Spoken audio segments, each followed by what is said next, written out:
看了一下谷歌地图，我没找错，一直往前走。大久保这地方啊，中国人还挺多的，所以刚才路上就时不时的能听到讲中文的。好像中餐馆也不少。一般这种中华物产店都是在第一人流比较密集的地方，第二就是中国人比较扎堆儿的地方开这些商店。看前面那了吗？羊肉串千里香，这就是中餐四季香，这都挺有名的中餐馆。鸭脖，小贝鸭脖店，已经进入到中国人密集聚集区了。看到了吗？前面那金河商店几个字，大大的招牌，金河商店，大久保店。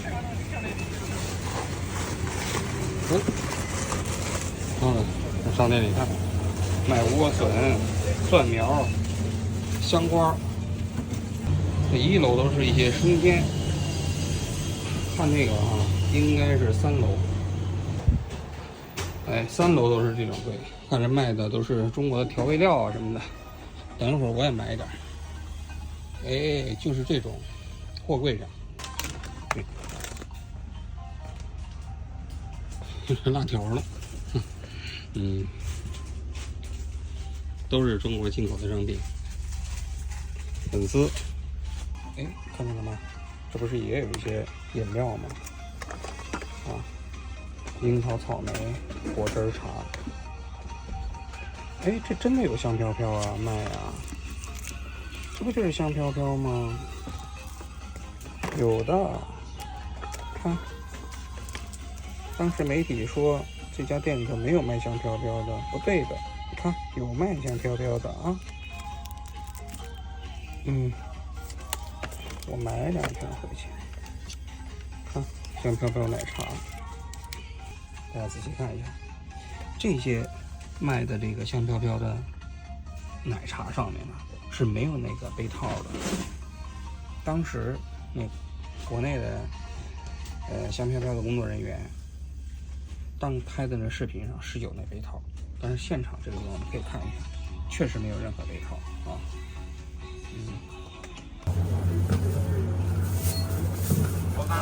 没事，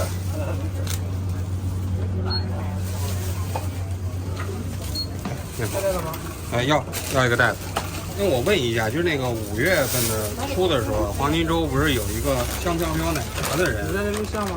对，你录像的话不要录我。我不录你啊，我对着这个边上，我问你两句行不行？那一个的话是他们做广告，是为了宣传，和我们店没有关系的。跟你们没关系。对。那你们这店我看刚才也有卖这个香飘飘奶茶。对，我们卖的饮料，但是没有卖那个标志的。你们那个香飘飘奶茶卖了多长时间了？也是刚卖。刚卖，什么时候进的？刚卖。具体我忘了。那这奶茶在这卖的时候有这个套吗？没有。没有是吧？他们套完之后那啥了。直接都拿走了。也不太清楚。我们现在那当时他们在店里头拍那个的时候，你们发现了吗？不知道。你们不知道？对，没有提前说。你们自己当时也完全不清楚。那按道理来讲，就是说他们在你们这儿拍这个东西的话，是不是对你们的店也有一些影响？肯定有影响的呀。很多人要打电话呀。有人给你打电话是吧？3140。这是3000，我给你5000的。好嘞，谢谢你啊。香飘飘，这就是我昨天从大久保金河商店买回来的乳饮料啊，大家可以看一下，一共2杯。这上面的确没有一杯套啊，而且商家跟我讲了，这个香飘飘的这个茶饮料也是最近刚刚进入到他们店里进行销售的。应该说去了一次新闻现场我们可以基本肯定整个香飘飘事件就是一场没有底线的商业炒作，就是一场商业欺诈和商业阴谋。为什么这么讲呢？大家听我来讲一讲这背后的来龙去脉整个香飘飘事件最早是5月2号，新浪微博上有一个博主叫地瓜熊老六，他发了一个帖子，他说有网友给他投稿说，在日本的一个超市里看到了香飘飘的饮料上有杯套。这杯套上写着什么呢？写着无耻，说1%的土地污染了70%的海洋。这世界上可以没有小日子，但是不能没有地球。日本的这些政治家们、政客们，你们有本事你把这核污水都喝了，抗议的词写的慷慨激昂。你想一想，这中国的商品卖进了日本的超市，同时日本的超市上还写着这个抗议日本核污水的事情，是不是？这就相当于把这个华人与狗啊不得入内这样的一个被套卖进了天安门广场旁边的超市。那你想想，这是在很多打着鸡血的爱国人士眼中看来，这多爽啊！所以啊，这个新闻一出来之后啊，马上就引起了其他人的关注。紧接着就有一个叫中心经纬的这么一个微博啊，转发了这件事情。转发了这件事情呢，马上就引起了传统媒体的关注。紧接着，这地瓜熊老六啊又发了一个帖子说：“哎呀，这事情闹大了啊！感觉好像这不是这个超市弄的哈，这是好像是香飘飘的一个自己内部员工搞的，因为他还搞了一些内部截图嘛。说香飘飘啊，有个90后的小女孩啊，刚刚入职啊，调进了这个国际部，然后一个人跑到了这个日本啊，搞起了这件事情啊。”这地瓜熊老六还假惺惺的说啊，说这个事情不会把这女孩开了吧，是吧？哎，然后还引起了这样一种担心啊。这地瓜熊老六是谁？我给大家补充一个信息啊，他是画漫画的一个小屌丝，后来呢就加入了全母教。什么叫全母教呢？全母教就那些爱国大 V 啊，在网上啊把我们这些人都封杀了之后的那些爱国大 V 啊，他有一个群体。这个群体呢，平时靠这个流量变现。有一次呢，就在网上卖螃蟹，卖的螃蟹之后呢，他们都纷纷转发。转发完之后呢，最后人家那消费者拿到那个螃蟹之后，发现那螃蟹只有指甲盖那么大小。最后呢，那没办法呢，就把这螃蟹退了呢。所有转发的这些人，大家一看，全都是这些爱国大 V，其中就包括这个地瓜熊老六啊。所以网上有人就称这地瓜熊老六这批人呢叫全母教。还有一件事情呢，就是说这些人呢，还曾经被称之为叫冈本六君子。什么叫冈本六君子呢？就是他们当时啊，曾经在网上啊，推销过日本的避孕套啊。冈本呢是日本的安全套的这么一个品牌啊。所以你就看到了地瓜熊老六这些人呢，实际上本质上不是爱国，他就是靠流量变现的，而且也毫无底线。所以他能参与到这件事情啊，嘿嘿，我猜啊，其实跟他这个全母教啊，那个当年的营销应该是一模一样。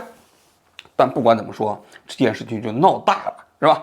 一闹大之后呢，很多网民，很多那种爱国网民、仇视日本的网民，那不来劲了吗？就纷纷开始拥进了这个香飘飘的这个直播间。我都不知道香飘飘还有直播间呢。既然坐在这里了，无论是说代表我个人也好，还是说代表我们品牌也好，我觉得我不能一句话，什么都不说。对我这个姐妹说，现在我下一代，我的下下一代，我还能不能够见得到了，朋友们？我真的不干。能够让这么多人听到的，是一件就是让我感觉到有点自豪的一个事情，因为我能够让咱们大家听到更多的一个声音。在抖音啊，平时就有一个美女，但是无病呻吟，天天说，哎呀，买呀买我们的健康饮料啊，说一天据说能卖多少呢？卖2500块钱。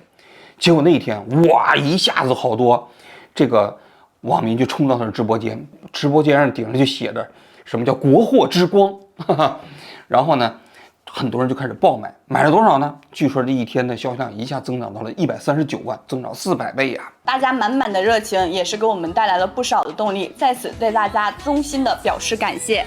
大家的需求我们也有听到，杯套正在紧急备货中，后续的话呢也会给咱们大家进行补发，同时希望咱们大家理性消费，按需下单。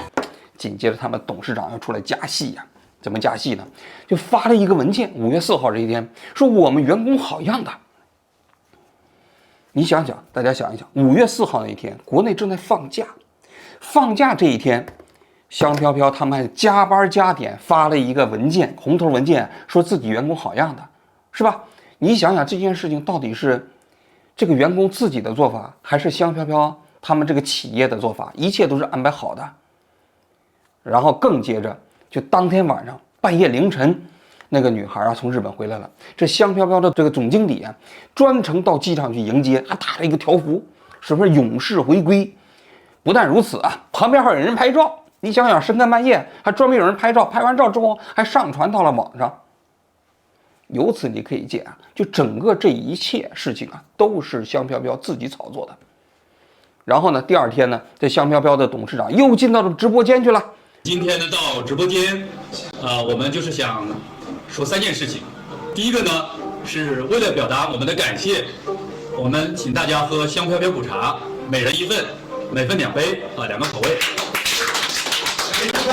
第二个呢是感谢大家对我们员工的关心啊，我们看到很多网友在问啊，希望我们能够奖励我们的好样员工。所以在这里呢，我们决定对我们的好样员工奖励10万元。第3点呢，就是香飘飘作为成立了将近20年的国货品牌，一直以来受到社会各界的支持和帮助。我们呢也践行企业的社会责任和义务，所以经过公司的研究决定，今晚8点到24点的所有直播收入都捐赠给环保的相关基金会。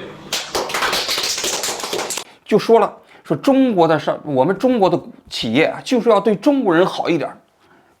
那言下之意啊，就是对日本这种国家，那就要像秋风扫落叶一样，像寒冬一样，然后把爱都给中国人民，是吧？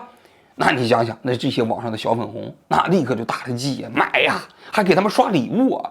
结果那直播间里头那个女主持人都惊了，卖东西还有人给你刷礼物，还说不要刷礼物了，我们也没办法回礼，买点这个香飘飘就行了。买香飘飘过程中送杯套，送那个在那个日本的那个商店里看到那4个杯套，就什么无耻，什么1%的土地污染，70%的海洋。大家心心念念的杯套正在紧急备货中。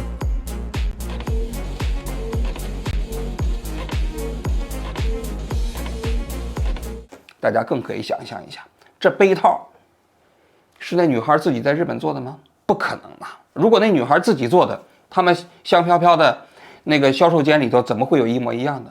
更何况那个女孩到日本去旅游去了啊！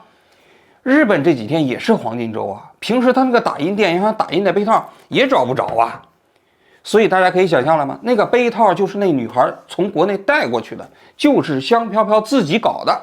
然后香飘飘呢又觉得这件事情啊拿不上台面，而且他自己有可能承担法律风险，所以呢他就把这个东西让一个女孩的个人行为去做这件事情了。要我说，真正无耻的是香飘飘，不是什么所谓的日本的核污水。核污水的事情我过去做过节目啊，大家可以看一下啊。香飘飘这件事情真的是无耻无底线。为什么这么讲？我给大家讲一下啊。这种拿着自己的商品放到日本的货柜上，假装在日本的这个商场里头有这个产品啊，这个做法啊其来有自。大家可以看一下抖音里头很多在日本的博主卖假冒伪劣产品的这些人，一个常用的手法啊，就是拿一个商品之后呢，这个商品可能就是完全是假冒伪劣的啊，然后呢把它放到日本的超市那个货柜上，货柜上就说你看这个东西啊，这个东西在日本的商店上卖很贵啊，这个1万日元呢，或者是5万日元呢，哎，你在我们这儿没有中间商赚差价，多少钱呢？1000日元啊，20块钱人民币，8块钱人民币，包邮到你家。很多人都说日本有一款黑色的牙膏好用，想去超市看看。现在的我来到了日本一家很大的商场，里面各种牙膏都有，就是这款找到了，它呢就是一个黑松露的牙膏。经常抽烟喝咖啡，牙齿发黄发黑，怕冷怕酸，嘴里有味道的，你可以去用它。知道日本生产日本制造啊！没有拍单的姐妹们，咱们抓紧时间了啊！走过路过的姐妹们，咱们千万不要错过。日本生产日本制造，最重要的话，这个里面没有铅，没有汞，没有香料，没有着色，没有激素，所以说用完之后让你的肌肤水水的、润润的、弹弹的、滑滑的啊！30克包邮到手的价格啊！回头如果收到的觉得好用的话，咱们下次可以再来录。这个是日本生产日本制造啊！这种做法在过去的2-3年的时间是一种常见骗局。我们呢最近还真采访了一个人，专门打假这件事情啊，大家可以留心一下我们王局的这个周末的节目啊。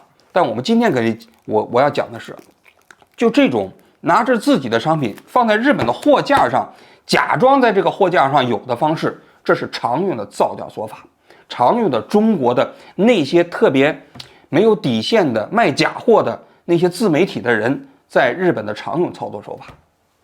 但是现在呢，香飘飘这样的一个中国的上市公司，竟然搂到了用这种方式来做营销，你说他是不是无耻啊？所以我说，真正无耻的是香飘飘。这件事情啊，我觉得啊，不仅仅是一个道德上的问题，它还涉及到法律方面的问题。首先啊，它涉嫌商业欺诈。为什么这么讲呢？你要知道啊，人家这个商店里头本身没有这种商品，然后你把这个商品放到人家货柜上，说人家这个商店里卖这个商品，这在日本有可能是妨碍业务经营罪。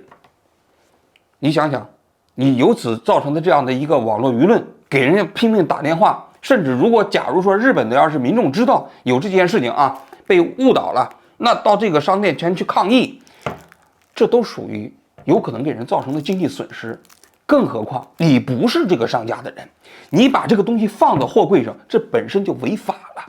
你想想，如果你放的是毒品呢？人家卖这东西，商家需要对这个货架上的商品负责，但是呢，你假冒自己是商家的人，然后你放到货柜上，拍着视频放到网上，这在日本绝对是不折不扣的这样的一个违法行为。这第一点。第二点，它是商业欺诈，欺诈谁呀？欺诈中国的消费者啊！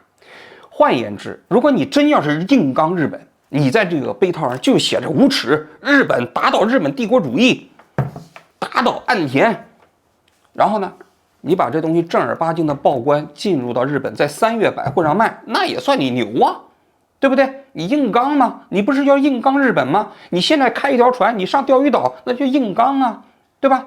你解放钓鱼岛啊，但是他不敢，他造假。他造假之后欺骗中国消费者，说你看，在日本的这个超市上，我们香飘飘的外面就有这个杯套，这就是商业欺诈吧？因为什么？因为他其实不敢用那种方式去进口，那种方式进口的话，有可能引来外交纠纷，有可能引来这一种两国之间比较大的这样的一个事态，他不敢，于是他悄悄咪咪地采用这种商业欺诈的方式欺骗中国的消费者。这不是商业欺诈吗？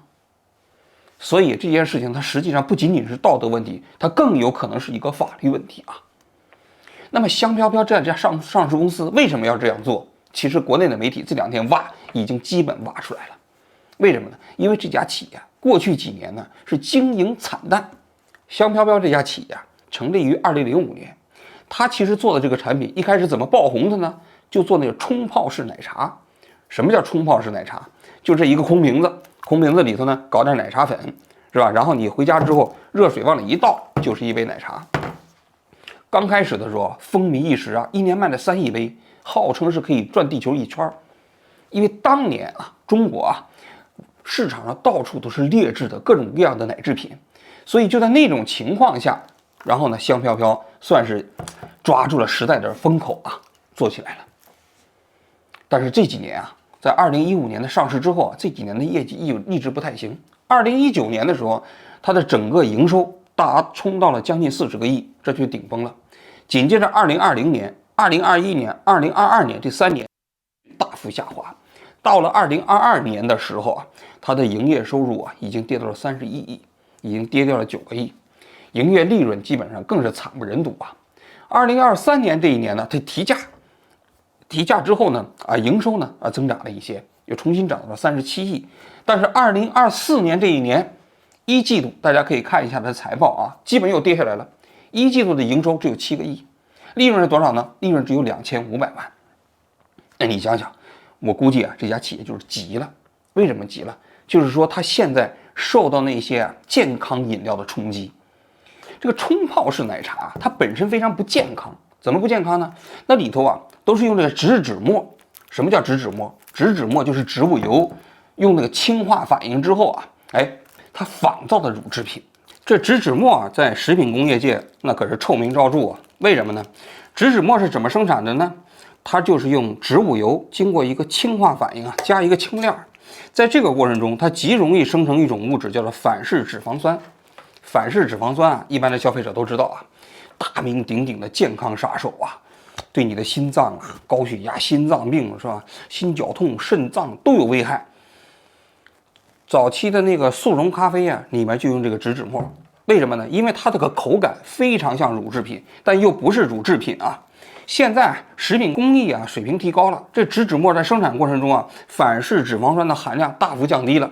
所以你看，现在香飘飘的冲泡式奶茶的配料表里都说我们的反式脂肪酸含量为0，但是我跟大家讲啊，配料表上的为0，并不等于这里头真的就没有反式脂肪酸了。因为我们国家的食品方面的法律规定，你的含量低于到一定程度之后，你就可以标注为0了。但标注为0不等于这里没有反式脂肪酸，所以你看看这香飘飘的冲泡式奶茶里头，这是有1级健康杀手反式脂肪酸啊。那么除了反式脂肪酸以外，大家再看看它的配料表，它是热量极高，大家可以看到了吗？热量高是什么原因？你想想，植脂末是植物油经过氢化反应给你弄出来的，那不都是热量吗？油啊，喝油啊，对不对？其次呢，这里还加了大量的糖，果糖。那你想想，又是糖又是油，高热量高糖食物，这也是2级健康杀手啊。所以这是香飘飘的冲泡式奶茶，活脱脱的一个健康杀手。我说喝它这个东西啊，比喝那个核排放水危害还要大。就这，他还说是国货对中国人好一点，要我看他们就是汉奸卖国贼，打着爱国营销的这样的一个旗号啊，让我们中国人喝健康杀手，希望我们中国人的寿命都变短，这不是潜伏在中国的汉奸吗？所以我觉得有关部门应该好好查查这个香飘飘的这企业，这些人有没有日本人的血统，他们是不是拿着日本的护照，有没有日本的在留卡？我看他们这就是真的就是想让我们中国人的寿命都变短，良心大大的坏了呀！在这种情况下呢，这几年啊，市场有很多健康饮料出来了。大家记不记得那个奶茶妹啊？嫁给刘强东的奶茶妹啊？当年人奶茶妹哈拿的那个奶茶就不是香飘飘吗？拿的是什么？拿的是即饮式奶茶，现做式的奶茶。所以这些年随着人们的健康这样的一个意识的提高，大家越来越觉得这种冲泡式奶茶不健康。在这种情况下，这个香飘飘啊，自己也采取了一些自救性的措施啊，开始做一些茶饮料。你看，我拿的这个茶饮料啊，它就写的是0脂肪，同时也做一些即饮式的这样的一个液体茶。它现在基本上有3大产业线，但是它的主要产业还是冲泡式的。也就是说，在它的营收里头啊，冲泡式的这个奶茶占它的整个营收的80%。应该说，这是一个日薄西山的产业。在这种情况下，你看香飘飘就开始采取了这种盘外招，就是采用这种下三滥的营销手段啊，试图用爱国营销的方式啊打鸡血，然后呢为自己的企业带来一剂强心剂。因为在企业的营销过程中，利用新闻事件营销是花钱最少，但是收益很大的一个方式。所以我的这样的一个猜测，就是他们采用这种方式想要救自己的品牌一把。但这个在中国的确有效啊，大家可以看一下啊，不光是那几天直播间爆卖啊，他那个开盘第1天股票直接涨停，第2天又接着涨。在中国，你做这种爱国营销真的是有效哈。这小粉红一听说打倒日本帝国主义，你让他买毒品喝，他都喝，这是中国的现实啊。其实这香飘飘我们不能说它是毒品啊，但确实是没什么影响，喝多了确实效果等同于毒品。你要天天喝香飘飘啊，那你基本上你得估计少活个10年20年，就那冲泡式的奶茶啊。所以你看到了吗？他说对中国人好，哪对中国人好了？是吧？在我看来，一家企业对中国人好只有一个标准，这个标准有3句话，就是要产品说话。用产品说话，还是用产品说话。说到底，如果你这产品对消费者负责，你才是对中国人好。如果你天天用这植脂末坑害消费者，你能说对中国的消费者好吗？对吧？因为现在你从国际上你就可以看，真正在饮料中间用植脂末的这种产品已经非常少了。但是香飘飘呢，还得用植脂末这样的产品啊，给中国人喝，让中国人得高血压、得糖尿病，是吧？然后呢，他这个打了鸡血，把这东西放到日本的货柜上，说：“哎呀，日本人无耻。”所以我说，真正无耻的，这不就是香飘飘吗？但是话要说回来，我个人觉得，他这种做法，其实在今天的中国，效果也在衰退。这件事情出来之后，胡锡进呢，旗帜鲜明的开始反对这件事情啊。你别看老胡平时雕盘呢，他对政府他雕盘呢，但是对这些企业有的时候啊，他还是有他自己的立场的。他说这件事情就等同于猫一杯事件。猫一杯事件不就是在巴黎的一个厕所里捡了一个作业本吗？然后呢，又用这个作业本的事情，在国内搞起了那么大的事情，最后怎么着？猫一杯被封杀了，不就是假的吗？对吧？但是这香飘飘这件事情不也是假的吗？不是更恶劣吗？比猫一杯的事情恶劣多了。人家猫一杯是在厕所里头捡的，对不对？没有妨害任何人。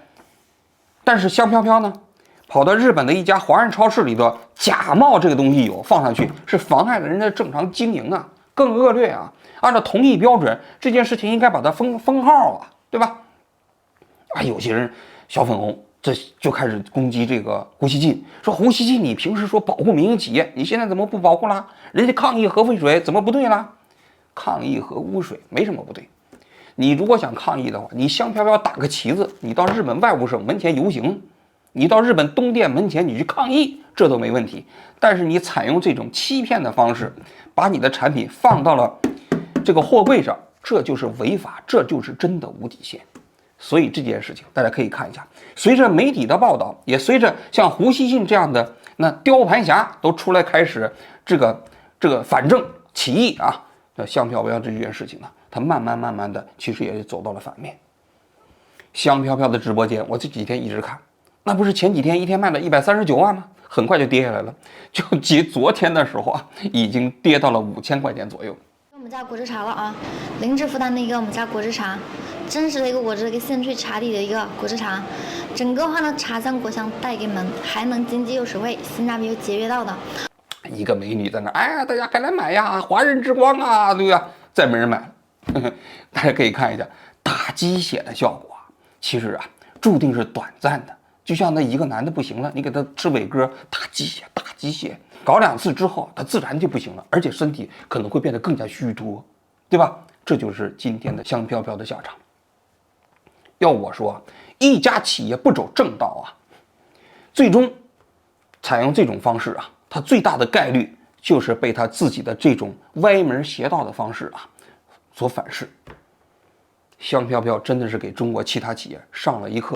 对这样的企业，我们最好的方式是什么呢？就是把它的产品扔进垃圾堆。我今天这2个香飘飘的产品啊，我是做节目买回来的啊。做完节目之后，我就把它扔到日本的垃圾堆。我也号召中国所有的消费者，看完我们的节目之后啊，咱们不买了啊，买完之后还得给它带来销量呢。以后看到香飘飘这样的产品，我们就把它视同是一个垃圾产品。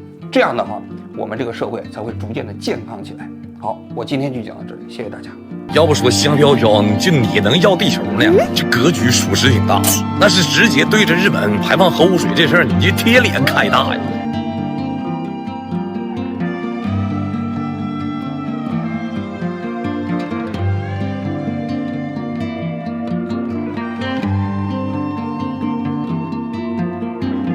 那这奶茶在这卖的时候有这个套吗？没有是吧？他们放完之后再拿，这些都拿走了。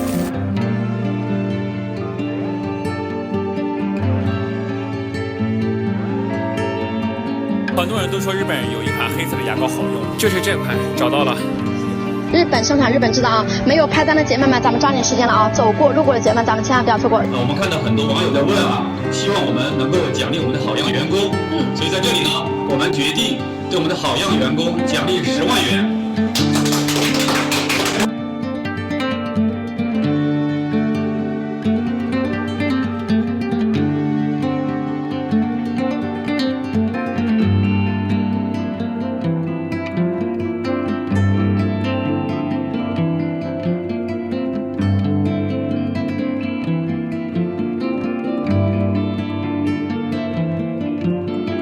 钱真的是用来去干事情的，在我的眼里的这个财富观呢，可能是这个品牌，比如说被我做起来了，啊，能够成为全国人民都知道的一个品牌了，能够成为10亿、20亿级了，我认为是最大的财富。